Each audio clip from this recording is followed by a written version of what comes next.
final LBC listener email from Polina Poloniva. Why are countries such as Ukraine so keen to develop closer ties with the EU, while in the UK there is a debate about doing the opposite? We have to be fairly brutal on time. I'll come to you first, Mr. Clegg.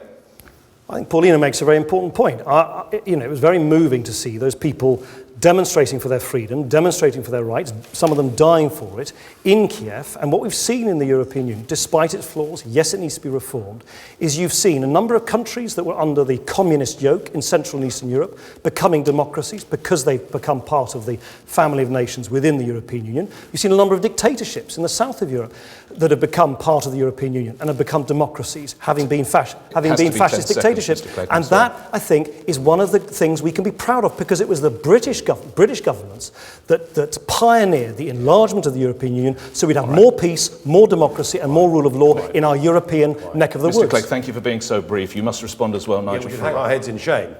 The British government has actually G'd up the European Union to pursue effectively an imperialist, expansionist, and even Mr. Barroso, the Commission President, once himself said, that we are building an empire. We've given a full series of hopes to a group of people in the western Ukraine.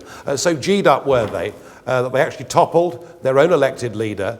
That provoked Mr. Putin, and I think the European Union, frankly, does have blood on its hands in the Ukraine, and I don't want a European army, navy, air force, or a European foreign policy. It has not been a thing for good in the Ukraine.